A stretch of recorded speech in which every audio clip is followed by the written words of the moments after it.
Show, ESPN 105.9 The Zone. Good morning, good morning. Welcome into the show. And we're live in the Bank Plus studio. Oh, let's do this. Show me the money! Oh, I like that. You gonna show me the money. I like that, too. Show me the money! What an iconic movie. Golly. How much? I'd like to ask the listeners on the Golden Moon Casino text line, how much did you love Jerry Maguire in the movie? You gonna show me the money. 601-885-3776. I only watched it like 100 times. Man, so good. So good. What's he doing? What's going on? Well, I called it a different Steve. Did you call Steve Robertson? Good Lord. I don't even know what to do. Oh, Steve Palazzolo on the Out of Bounds Show, NFL Insider, NFL Podcast of the Year, brought to you by McBee's Bar and Grill. Talking about a good place for game day, Saturdays and Sundays. McBee's Bar and Grill. They got TVs everywhere. Just bought a 100-inch TV for the back left part of the bar and grill. And great food, the wine burgers, the onion rings, the Southwest egg rolls, all at McBee's Bar and Grill on Lake Harbor in Ridgeland. We welcome in Steve Palazzolo. Steve P., how are you, man? Doing great. Glad you guys found me. You're usually like clockwork, on Thursday morning or Friday morning now. But yeah. 30 seconds late. I don't know, man. Hey, have you watched Jerry Maguire, the movie? Oh, yeah. Yeah. I mean, a long time ago, but yeah. I think it's one of those iconic movies. Do you? Yeah, absolutely. Man. That was Lee Steinberg was the guy they were that it was inspired by. Yeah. Mahomes' agent now. Is that Jay Moore's in it? He's married to Jeannie Buss now. Isn't that crazy? Oh, wow. That's funny. Yeah. And Cuba Gooding. Yeah. It was a classic. Oh, man. And of course, Cruz and Kelly Preston, who passed away, but she was married to John Travolta. She's gorgeous. Yep. Yeah, because they have a steamy scene in there. All right. I was just making sure. Oh, let me drop this since he acknowledged it. Show me the money! Boom. You gonna show me the money. Bam. All right. Steve Palazzolo, NFL Insider on the Out of Bounds Show. Is it official that this is a Joe Flacco Friday? Oh, yeah. Joe. What a Thursday night. What a game by Joe Flacco. Saving the Bengals in their season. Well, you're in Cincinnati. And so are y'all about to go through like Flacco mania? What's happening? Well, it's a fascinating rise from Flacco because way back, the last time a team opted into him as the starting quarterback was about 2018 with the Denver Broncos, and he wasn't that good. And then he's just a backup for the next few years. But every time he comes in as a backup, he's making the team better. With the Jets, with the Browns, takes the Browns to the playoffs, played a couple good games for the Colts last year, but, didn't maintain it. And then he struggled earlier this year for the Browns, but their whole offensive line was a mess. Everything was a mess there. And now with Cincinnati, I didn't know if he was going to be a huge upgrade from Jake Browning, but certainly what Jake Browning did, better than what he had been doing. And he really came out and just balled out last night. Yeah. Getting rid of the ball quickly, getting the ball into the playmaker's hands. So Flacco now gives this Bengals team a chance. Like, he's got a chance here, or they have a chance. And they were in second place coming in as a 2-4 team. They win this game, and Flacco's given them an opportunity now to at least use those playmakers while they're hoping Joe Burrow gets back. Okay. Do you know what what may be the timeline for Joe Burrow, Steve P? There's talk about January. I don't know if that would sneak into December, but I think it's if they make the playoffs, Burrow could come back and make a run. And then, if they make the playoffs, I still want Burrow over Flacco. Maybe he's rusty or whatever, but if they make the playoffs, Joe Burrow could come back and get out there. And the whole league's wide open. And the Bengals have the Jets the next week. They've got the Bears the following week. They absolutely have some winnable games. And the Steelers have to play. They've got the Packers, and one other tough game coming up that I can't remember right now. Yeah. So, like, within a couple of weeks, this thing could flip. Plus, both teams have to play the Ravens twice, and who knows what they're going to be like when Lamar gets back and if they can figure out their defense. So it's wide open now. Oh, my gosh. Steve Palazzolo, NFL Insider on the Out of Bounds show, brought to you by Stella Artois and Wings. That's a winning combination. Okay, so Jamar Chase, you tell me. Y'all look at all this stuff. Y'all break down the tape.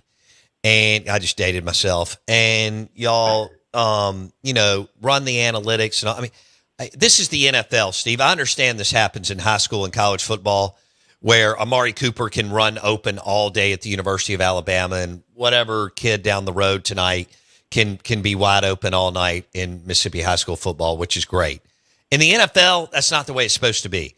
No, I mean, he had 16 catches for 161 and could have had more. How do you know that he's the best player on the field and you can't cover him at all? How does that happen, Steve P?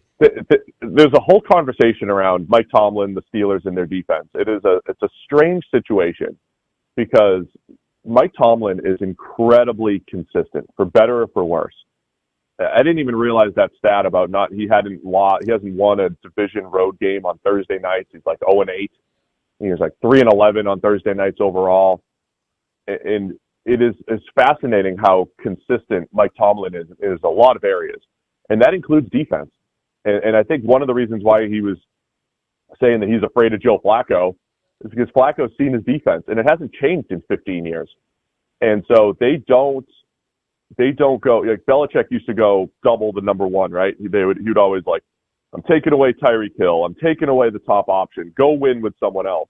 Tomlin's never done that. The Steelers have never done that. They don't play enough man coverage to do that. They don't play enough man to say, hey, Jalen Ramsey cover Jamar Chase and safety over the top every time. Or we're always going to play cover two and make you win in the middle of the field. They just don't do that. And so they didn't do that. And so Jamar Chase beat up on everybody. Darius Slay, Jalen Ramsey, Joey Porter Jr., and then the one where he's wide open on a shallow cross, it's just the linebackers in Pittsburgh have been pretty bad this year communicating and passing off routes and coverage. Noah Fant was wide open over the middle of the field because that's happened pretty consistently in Pittsburgh this year. Tight ends wide open over the middle. So in other words, the Steelers just play their defense. And when you know what the defense is going to do, as Flacco does and the Bengals do, they can get the ball to Jamar Chase any which way that they want, and they did that, and he was unstoppable. It helps having T. Higgins on the other side. Sure. Because you can't completely give Jamar Chase the attention.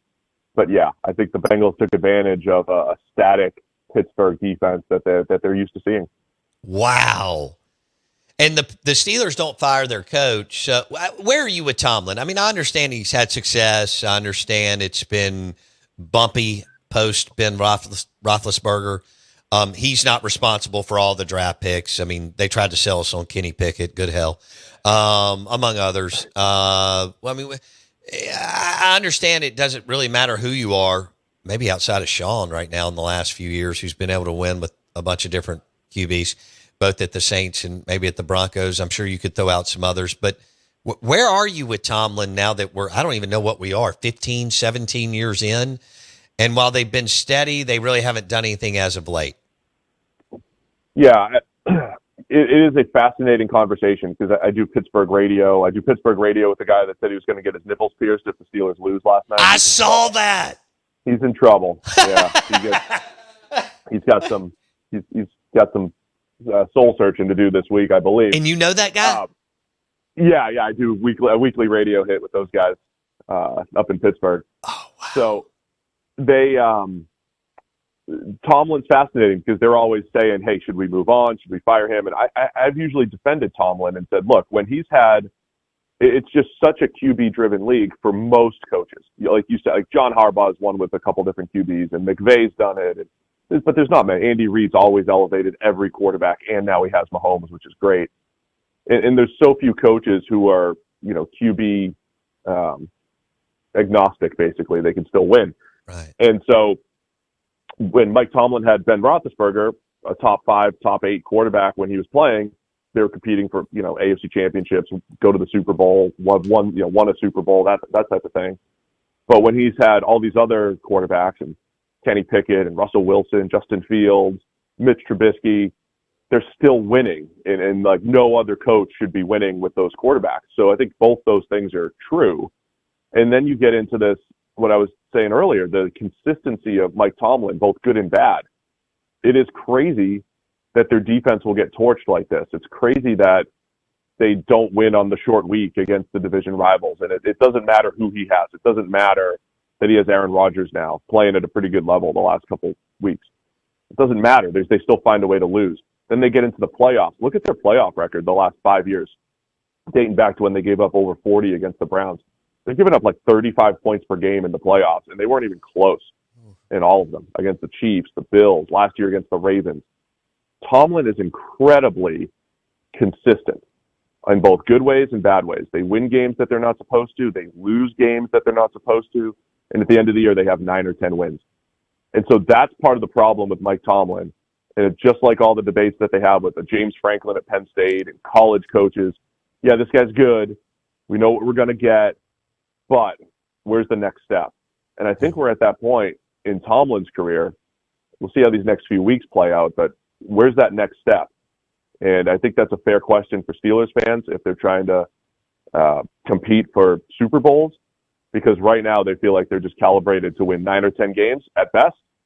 That's what they do. They don't have losing seasons, but they don't have championship caliber teams either under Mike Tomlin.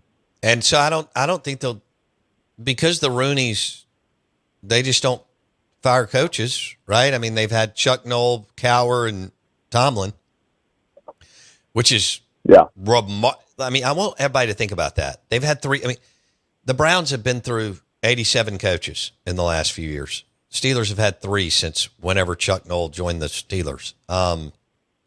Yeah, you don't expect them to do anything. That's just not what they do, right? Or how do you see it? No, not for this year. It's more for at the end of the year. Like if the Steelers go 10-7, 9-8 again, go into the playoffs, lose to the Bills, lose to the Chiefs, first round, 35-14, and that is the same old rinse and repeat. You get into the first round of the playoffs as a 6 or a 7 seed and have no shot. Like then I think they've got to do some thinking. Like what are we doing? Can we get better? And change isn't always the way to go, but it is almost too consistent that they're a good, not great team, that they're a second-tier team at best in the AFC, and they have to think about, do we want to get better? And I think that's an end-of-the-season discussion, but the more evidence that keeps mounting, it's mounting in this way that's the type of team that the Steelers are right now. Okay. Let's go NFL power rankings for you. You mentioned it's wide open. I agree. I mean, I have no idea who the best team in the league is. Or say, to me, there's a cluster of 5 or 6 teams, and we could add a couple. You mentioned guys that are injured that may come back, and it all depends on when you get healthy in December. But do you have a clear-cut number 1 or a clear-cut top 4 as far as your NFL power rankings? No, I don't. I think it is so wide open. I mean, in the last 2 weeks, the Eagles and Bills have both lost 2 straight games. They would normally be up there, but they're showing signs of weakness. I mean, so I don't know where you rank teams. It's kind of my job, but I mean, you just put the Colts. You can't just put the Colts up there just because they're 5-1. Do you trust the Colts to beat the Bills or Chiefs tomorrow? I don't. They played? Yeah, I don't think so either. And even the Chiefs. I mean, the Chiefs are peaking at the right time. So they're getting Rashee Rice back. They're missing their left tackle for some sort of off-field personal reason, Josh Simmons. But everyone else is healthy in Kansas City. And we see the rest of the league putting out these massive injury reports, and they can barely, they're picking up running backs off the street, and they've got, they're down 4 defensive linemen, or they're down to 4th-string wide receivers. The whole league is just beat up. And the Chiefs are healthy across the board with Rashee Rice coming back. And so I think they're ready to maybe go on a run. Their schedule is going to be tough, but that offense is finding their footing for the first time in probably 3 years. They've got the speed, and the first time we're going to see Rashee Rice, Xavier Worthy, and Marquise Brown on the field at the same time. So I think they're in a good position there. You could say the Bucs at 5-1, but they've got 4 wins in the last minute of the game. That's not sustainable. Yeah, like that doesn't mean that they're the best team. It means, yeah, they're finding ways to win. That's tough to sustain. The thing that's going in the Bucs' favor is they've done that with backup offensive linemen, with all of their injuries as well, and still found ways to win. They're actually going to get healthier as Mike Evans comes back and Ibuka comes back. Like, they're going to get their players back, and so they at least need to be in the discussion here. I'm not ready to write off the Lions. They've been banged up. They're still going to be really good. So, and the Packers could still be very much in that mix as well. So it's wide open. It's a lot of parity in the NFL, and I think that's going to make these next few weeks really fun. All right, Commanders at the Cowboys this weekend, and it's in Dallas, but the Commanders are favored by 1.5. Dallas's D is what it is, and their offense is pretty damn good.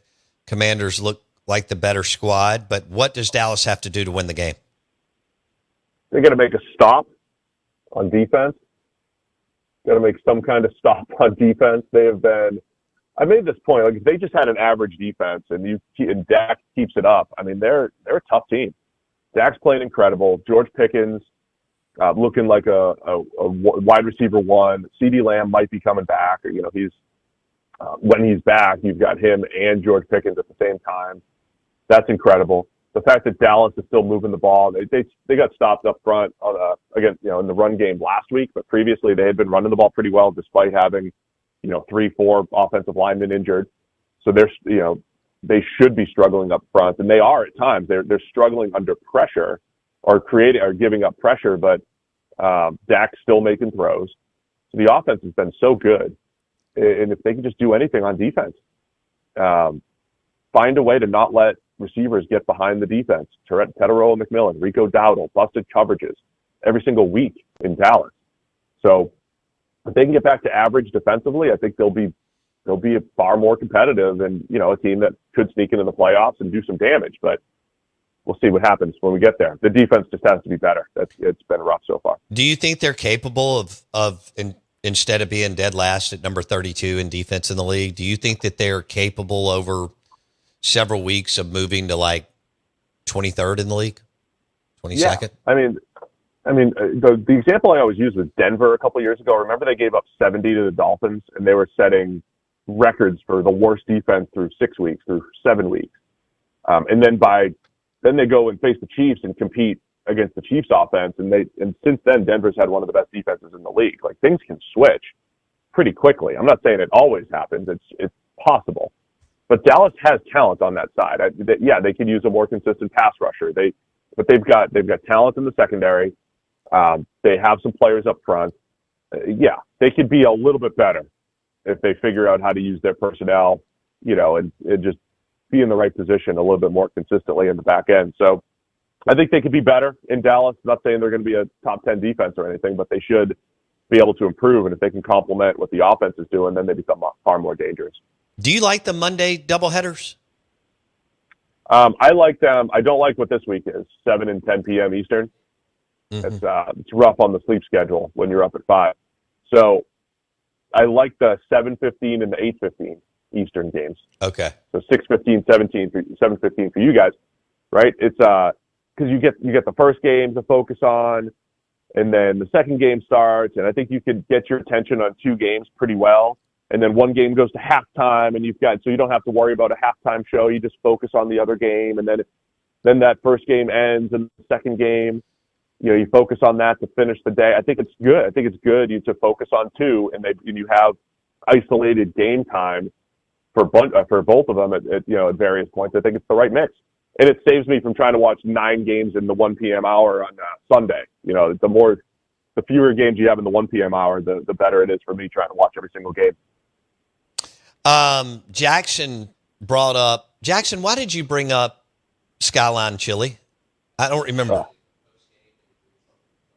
Oh, they were doing something post-game with Tony Gonzalez, and Skyline Chili came up? Okay. All right. What's the place that serves Skyline Chili? It's just Skyline. That's the place. Okay. And then Grader's is the local ice cream place, which is good here, but they were serving a Skyline Chili ice cream. Oh, good Lord. That may have come up. Yeah. When I was The one time I was actually in the press box in Cincinnati, they never let us in because they're archaic and we don't write for a newspaper. Oh, good Lord. Are you serious? Yeah. So we're making up our own newspaper to try to fool them. Anyway, they had good first half food. And then the second half was like, I can't wait to see what they give us at halftime. They sent out a vat, just like a bathtub-sized vat of Skyline chili at halftime. And, all right, here, get your local Skyline here, media. And so I don't know if they're still doing that, but that was the press box food back a few years ago when we were there. Oh, and you've told us it's awful. Oh yeah, it's terrible. I don't even know why they call it chili. It's like a bad spaghetti, like meat sauce type of thing. And it's just not good. Okay. And the only people who like it are people who were born and raised in Cincinnati and they had it as a kid and it's like nostalgic. I don't think they actually like it. It's just the nostalgia of it. Like going to McDonald's when you were a kid. Yeah. And you said your crew likes Chick-fil-A more than the Skyline place, right? My kids like Skyline because they just have plain spaghetti that they can have. Oh. And so they don't like the actual chili. I take them and they get the spaghetti. And that's reasonable, right? So that's fine. They're happy. That's like the only fast food place that we go to. They like Chick-fil-A too. Okay. But that's pretty much it. Okay. I got you. Who are you rooting for in the Major League Baseball playoffs? Well, I played for both the Brewers and Mariners. So kind of rooting for that World Series, Wow. Brewers gave me the first shot. Mariners gave me my last shot. So we'll say Brewers, Mariners, and, hope that they play each other in the World Series. Okay. Brewers. Don't care who wins. Don't care. All right. I like it. Do they credential you now with the Cincinnati Bengals? No, they don't let us in. They don't let us in. It's 2025. You've had the NFL podcast of the year. You were with Pro Football Focus for a decade. Again, let me say again, you've had the NFL podcast of the year, and they don't let you in? They don't let in, new media, as they say. It's more long-standing columnists. That is the dumbest TV thing I've media. ever heard in my life. Yep. But that is media relations. The one thing we haven't tried yet, my podcast partner, Sam, is an AP top. He's a voter for the MVP award and all the NFL awards, Associated Press voter. So we'll see if we can use Sam's AP voter credentials to get in. But to this point, they have denied us entry in Cincinnati. Do you do any hits, Cincinnati Sports Talk Radio? No, it's not.